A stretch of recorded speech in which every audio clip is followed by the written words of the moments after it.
Hello Internet. Have you ever stared at a WoW character screen thinking, what healer should I play next? Well, you come to the right place. One of my big goals here is to help you, whether you're brand new to World of Warcraft, or just looking for a fresh playstyle to try out, or just need a recap what some of these characters are all about. In this video, we are going to look at the options you have when you're thinking about playing a healer. This one has come at high request, so let's dive straight in.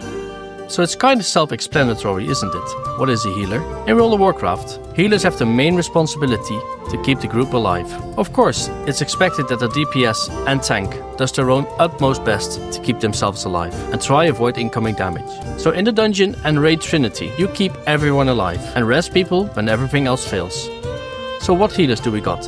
Holy Paladin, Disc and Holy Priest, Restoration Druid, Restoration Shaman, Preservation Evoker, and of course, Mistweaver Monk. Each one has its own flavor, strength and playstyle, and we'll break them all down. But first, why choose a healer? Well, maybe you like a challenge, or maybe you just like to torment yourself, because we probably all know the saying, if you wipe, it's the healer's fault. If you haven't heard of it, you've probably never been a tank, because tanks always blame the healer. So you might as well get used to shifting some of that blame back to the tank.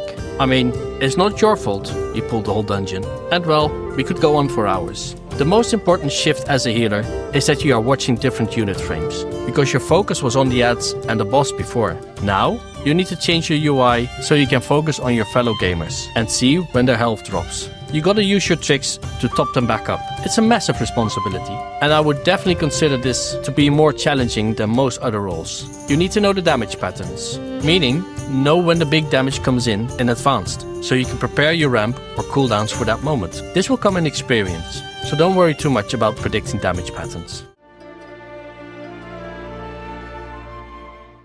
What makes a good healer? Is it gear? Is it fast reflexes? An unholy amount of keybinds? Well, yes, but it's all that and even more than that. Like I mentioned, your primary job is keep the group alive. Second, if you can, and I think the priest is the only exception here, as they don't have one, is help out with interrupts. Incoming damage that you can prevent, you don't need to heal. And these days, some healers are expected to help out in the damage department, especially the higher your key gets. So you will need to know your complete toolkit. A good healer should also know the fight, know where to stand, and most important, where not to stand. And last but not least, stay calm while everyone runs in circles on fire. Oh, and don't sleep on utility. Whether that's group buffs, movement tools, or player grip, it all matters. Healers have some of the coolest utility to learn, so use them when it's convenient.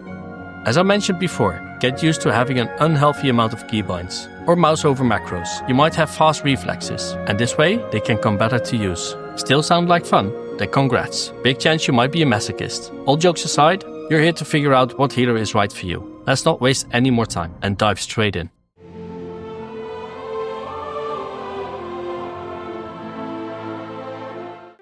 In World of Warcraft, paladins are holy knights, protectors of the people, and dispensers of justice. And when you roll one, you might as well get used to be called Pala or Pali. The paladin serves as hand of the light. They are crusaders defending the faithful and enforcing divine law like a righteous hammer. From a class fantasy perspective, paladins do battle to protect the world from the forces of shadow, and they do that job very well. As they are powerful warriors in their own right, they can also call upon the light to heal wounds, create shields of force, and incinerate evil creatures. Although paladins were once exclusively humans, a number of stout-hearted dwarfs have been welcomed into the Order of the Silver Hand. It was after the Burning Crusade when Blood Elves began wielding paladin abilities. These elves have little in common with their counterparts, and now, in retail, you have plenty of races to choose from. Alliance or Horde, paladins are heavily armored fighters and defenders. And that's exactly where the Holy Paladin comes in. Using holy magic to heal wounds and combat evil, they can focus on two-handed weapons, shields and healing.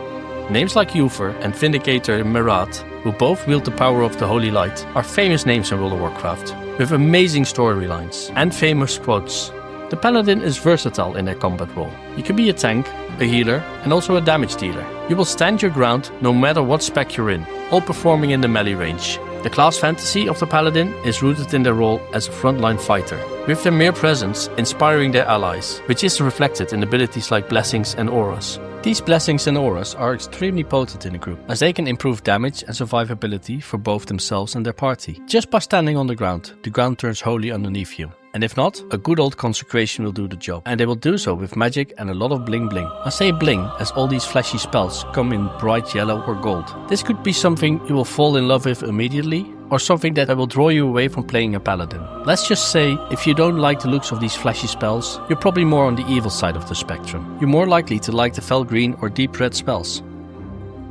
The Holy Paladin is an ever-versatile spec with a wide range of utility spells such as stun, interrupts, immunity, freedom and damage reductions, coupled with a powerful reactive healing kit and an emphasis on spot healing. Besides the classic healer resource, mana, Holy Paladins also utilize a secondary resource known as Holy Power. This functions the same as combo points. Most of the spells generate this resource, which we then can use to cast more powerful heals, like Word of Glory and Light of Dawn. So you could say that the core of your gameplay revolves around a straightforward building and spending. Holy Paladins are typical reactive healers, unlike proactive healers who rely on a set of rotation and preemptive healing to build up bigger chunks of healing before damage occurs. The Holy Paladin responds directly to damage as it happens, and you achieve this by using powerful heals. As this isn't an in-depth talent guide, nor how to play the class, I can say you have some good tinkering options with your talents. Talents like the iconic Lay on Hands, that just revamps any health bar back to full in a matter of seconds. It's a crucial ability that can save lives.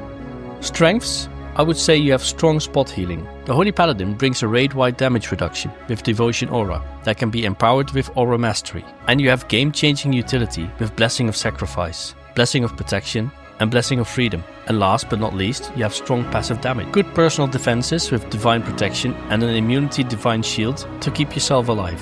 You could argue that you need it, as your weakness, most people complain about in the Paladin community, is the poor mobility, which isn't convenient at all being a melee healer. So there you have it, a quick rundown what it means to be a Holy Paladin. To be honest, I wouldn't recommend it to the newest players in World of Warcraft, to be a Holy Paladin. But if you are comfortable being a melee, there's no reason why you couldn't shine on the Holy Paladin. Just make sure to have many action bars, as Paladins have many abilities for you to discover.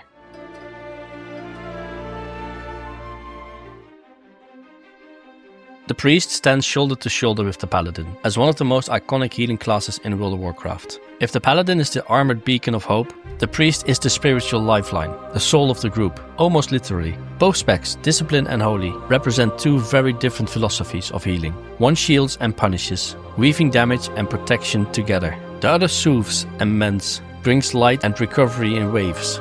From early expansions to now, the Priest has always been a cornerstone of group content. Whether it's saving a raid with Guardian Spirit or turning the tide with a well-timed power word barrier, the Priest is always in the conversation when it comes to flash healing moments.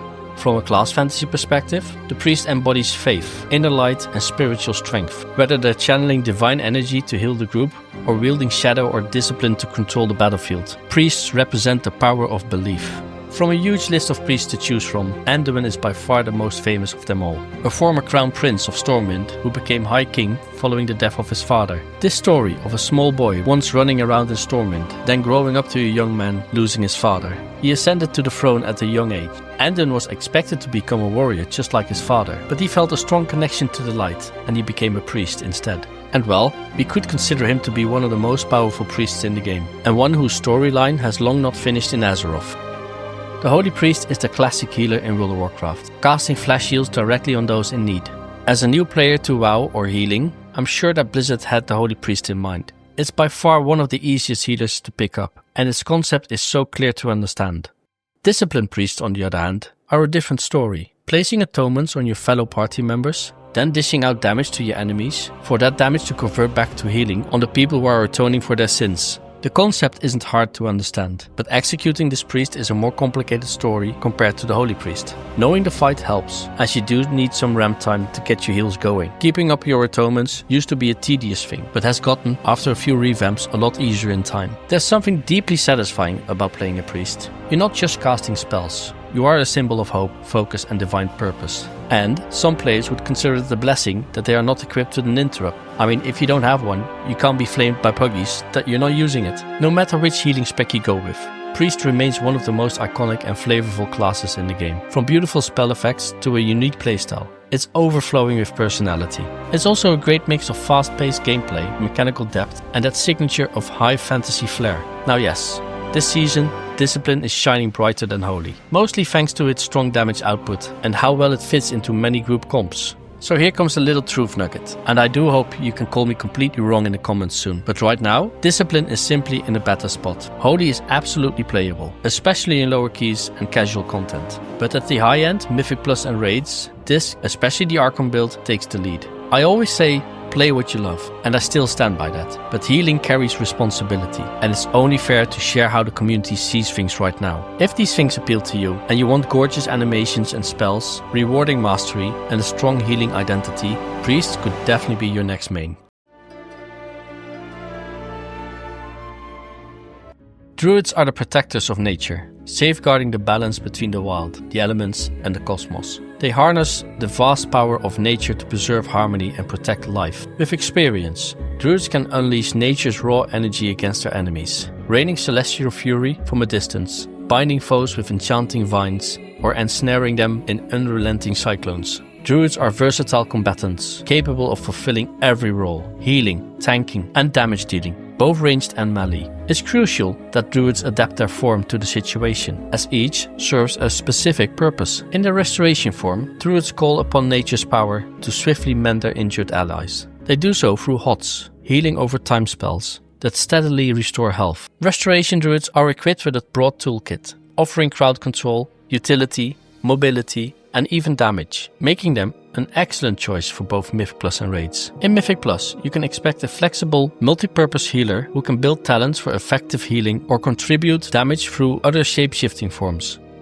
In Raids, Restoration Druids are highly reliable, providing wide area healing through a technique known as ramping. This playstyle relies on anticipating incoming damage and layering HOTS in advance, extending and empowering them for maximum throughput. This playstyle is not just important to know the fight, but you have to be able to predict it in your mind. Know what is coming soon, as you can prepare. Class Fantasy, the Druid has you covered. If you like shape-shifting and animal forms, this class fantasy is one of the best in the game. Restoration Druid is a ramp-based healing specialization, which means we use spells like Rejuvenation to prepare for damage in advance and create huge windows of healing. Want more tank healing, consistency, bigger cooldowns? Restoration Druid is versatile enough to cover it all. Restoration also has a lot of shapeshifting baked into its gameplay, especially in dungeons. And you'll often find yourself masquerading as a cat, a bear, a tree, a stag, and sometimes a bird, with most forms having their own unique set of abilities. And what is especially cool is that Druids also get unique forms for each of their shapeshifts, depending on which race you're playing. You will have a few exceptional and impactful cooldowns, like Tranquility, Incarnation, Tree of Life, and Convoke the Spirits. Healing as a Restoration Druid is, like I said, preparing for damage in advance by layering your group or raid with heal over time effects, HOTS. And then the cool thing is, once applied, you'll boost the strength of these HOTS with powerful cooldowns that you'll align to match higher damage phases, which will enable you to put out considerable healing. But coordinating these cooldowns will be key.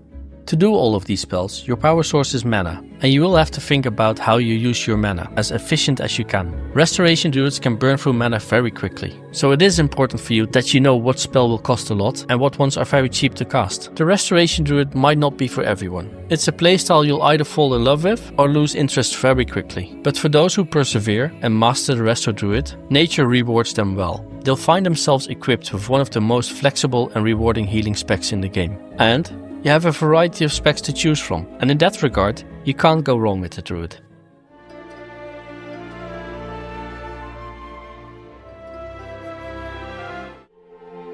The Resto Shaman. Now this one's gonna make you wet. yeah, I know, bad joke. But I had to do it. With all that healing rain, riptide, crashing waves, and splashy spells, you just can't escape its Nautic flavor. This witch doctor heals by calling on their spiritual power, and by using these powers, they can restore health to injured allies. He can choose to deploy a wide array of different totems, each with unique effects, from improved restoration to greater damage, enhancing crowd control, and more. It's unique in every way.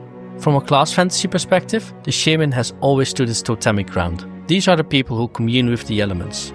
Since the start of vanilla, they have been solely Horde, drawn by the orcs' deep connection to their spiritual and shamanistic roots. Now in retail WoW, they have branched out, not just from Horde to Alliance, but also to many other races. I will place them up on the screen right now, as it probably would be shorter for me to say what you can't be these days. As I mentioned before, shamans are spiritual guides, but not in the service of the gods. Instead, they commune with the raw forces of nature itself, the elements. These forces aren't always kind. Left unchecked, they clash in endless primal chaos. It's the shaman's duty to bring balance to that storm. By calling upon earth, fire, water and air, shamans act as a mediator, calming the elements and channeling their power. They summon totems to aid their allies, or unleash nature's fury on their enemies.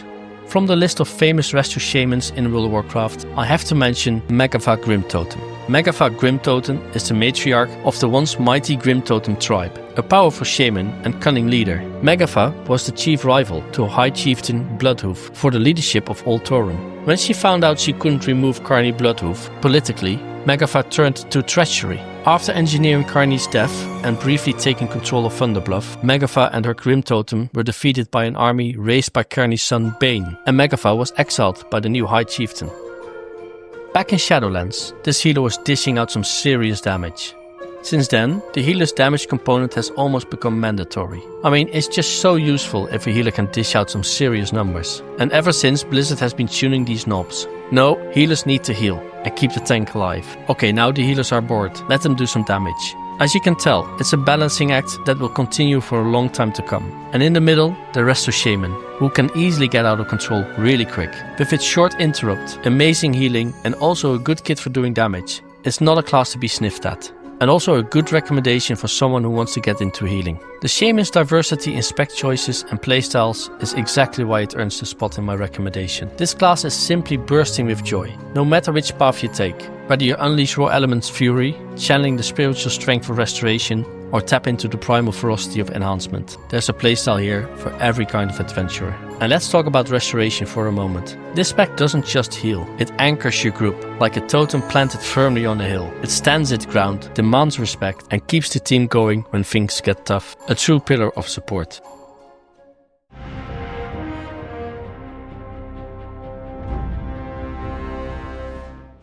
The Preservation Evoker is World of Warcraft's newest addition to the healer roster. And it doesn't arrive quietly. No, this rainbow-scaled lizard crashes into the scene in dazzling prismatic style. Dragfear Evokers were created to wield the combined powers of all 5 dragon flights, giving them access to a unique mix of magic, mobility and flair. Their core mechanic and power lets them charge up spells to unleash greater effects depending on how long they were held. A fresh twist that rewards timing and precision. And they're the only class that can soar across the battlefield, quite literally flying over allies and enemies alike. Gameplay-wise, Evokers bring high mobility, visual impact and modern design philosophy. You'll feel like you're casting spells straight out of a Final Fantasy game, complete with shimmering animations and AoE healing circles that look like a rave exploded on your raid group. And we haven't even gotten to the customization options. The Dragfear model might just be Blizzard's most detailed creation yet. You want wings? Done. Horns? How many? Body glow? Of course. You can create everything from a regal dragon monarch to a living pride parade. Or something in between. It's inclusive, it's expressive, and it's undeniable flashy. Class identity and lore. Let's be real. The Evoker isn't a big staple like the Paladin or the Priest. It's the new kid on the block. This is a class built for the now, and it shows. Lore-wise, the Dragfear were created by Neltharion, yes, Deathwing himself, as an elite force, infused with the power of the Dragonflights, and locked away in magical stasis for thousands of years. They only just woke up during the event of Dragonflight, so unlike long-standing classes like Priest or Paladin, the Evoker doesn't have deep roots in Azeroth's past, not yet at least. But that's also its strength, because there's no baggage. No ancient temples or rigid traditions holding it back. The Evoker is a blank slate, a chance for Blizzard to stretch their creative wings, literally. And so we get a healing spec that glides through combat, charges up Emerald and Bronze Dragon magic, and supports allies with flashy, time-twisting abilities. In terms of fantasy, Evokers are a fusion of contradiction, but not the towering terrors of old dragons. These are sleek, radiant, colorful rainbow lizard beings. The Preservation Evoker isn't your typical healer. As a Preservation Evoker, you will like it if your party stands close to one another. Preservation Evoker is a hybrid style healer that blends reactive healing, clever positioning and charging up spellcasting. It rewards awareness, timing and good use of mobility. You have a few empowered spells that you can charge up by holding the cast button. The longer you charge, the bigger the heal. More targets hit or stronger the effect. And high mobility with hover that you can cast while gliding through the air. And yes, it feels as cool as it sounds. You're constantly repositioning, diving in to hit allies with targeted abilities, then zipping out again. It's like being a flying combat medic. Preservation Evoker is fast, flashy, and a flexible healer that thrives on smart movement, charged casting, and cleave-based healing. It's like being a time bender, a flying field medic with a sparkly and colorful personality.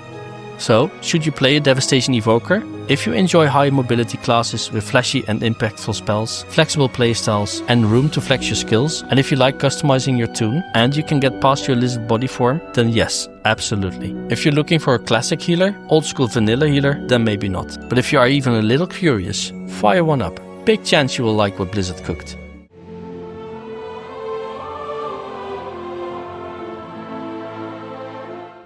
Last but not least, the Mistweaver Monk. Mistweavers are not your typical priests or druids. Instead of calling on the light or nature, they draw on the mystic energy of the mists. The monk has had time to evolve and become a bigger name in Azeroth. And as original the Preservation Evoker sounds, the Mistweaver Monk does not disappoint. Whatever their combat role, monks rely mainly on their hands and feet to do the talking. They have a strong connection with their inner chi to power their abilities. Monks can heal their allies, while at the same time damaging their enemies. Class identity? If you ask me, and I am kinda biased, I will admit, playing a Brewmaster Monk, I find that Blizzard has hit the nail right on its head, creating the monk. It has such a unique class identity. It might look weird on your screen, doing the fighting style with your hands and roundhouse kicks with your legs, but it's precisely what makes this playstyle really unique. When you get to know the monk, it's one of the most fun classes out there, transcending all over the place, being simple and complex at the same time. Mistweavers take inspiration from the Jade Serpent Celestial, who represents wisdom, compassion, and healing. In lore, monks who follow the healing path often meditate in shrines, train in secluded monasteries, and seek inner peace to help guide others through pain and imbalance. Mistweaving is about restoring harmony, not just patching wounds. It's a philosophy of balance, prevention, and inner clarity. Mistweaver is a versatile healer that blends traditional casted heals with fist-fighting martial arts. It offers you a choice between ranged heals and melee fighting. The flow is smooth, the animations are elegant, and the gameplay is rewarding for those who enjoy rhythm and balance. Your first and probably main playstyle, soothing and sustained healing. At its core, this playstyle revolves around sustained healing over time, with spells like Soothing Mist, a channeled beam that lets you follow up with a stronger single target heal. Renewing Mist, a smart hot that jumps between wounded allies, and Enveloping Mist, a powerful short duration heal over time. Then you have Fist Weaving. Mistweaver's unique option to Fist Weaving means that you are healing through dealing melee damage. With talents like Ancient Teachings, your damage dealing abilities will convert into healing for injured allies nearby. This creates a fluid, mobile rhythm, where you're punching enemies while indirectly healing your group. A perfect fit for players who enjoy a more active healer playstyle. The Mistweaver Monk isn't about brute force or flashy insta-heals. It's about grace and fighting under pressure, flowing through combat, and restoring balance one breath at a time. The way of the monk is fun to explore, and if you ask me, this class will put a smile on your face. It's elegant, it's flexible, and when played well, it feels like you're one step ahead, always where you need to be, exactly when it matters most.